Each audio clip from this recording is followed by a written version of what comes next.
So I just figured something out. You know how we think in conversation, we don't know what to say or we don't know how to say it? Specifically when it comes to conflict resolution, we think to ourselves like, oh, I don't really know what to say now. Or we think something like, well, I know what to say, but I don't know how to say it because if I say what I need to say, it's going to make it worse. You know how we get caught between those two? I realized today, well, actually I realized this a while back, but I'm saying it today. That's not where we get caught. Where we get caught is we don't know our intention behind what we are saying. We only know the outcome we want. Specifically with conflict, we just want the other person to agree with us. We want to be right. And this is where it gets really tricky because emotions are almost always at play, specifically and especially in conflict.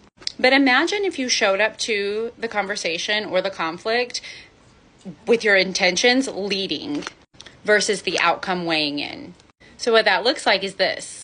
My intention with this conversation is I just want you to hear me.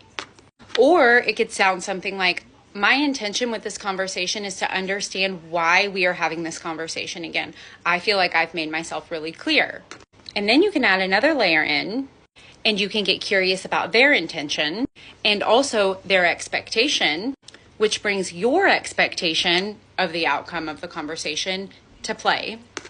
And what that does is that moves you to a position within the conversation of directness, but also security, because you are communicating from a place of authenticity. You're being honest about what you desire within that conversation, but also what you are expecting and what you are perceiving. So imagine somebody comes into a room, their vibe's off, you can feel it, they can feel it, everybody can feel it. Instead of positioning yourself from a place of insecurity and fear, with this thought process and this concept, applying the intention before you even consider the outcome, you're keeping the main thing about the main thing, but you're also navigating the conflict versus the conflict navigating you. So you could say something like, hey, my intention with this conversation is to understand why you are acting like that and if there's something that you're needing from me by acting like that.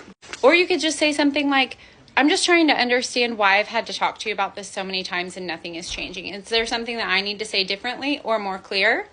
My intention with this conversation or this conflict is to understand.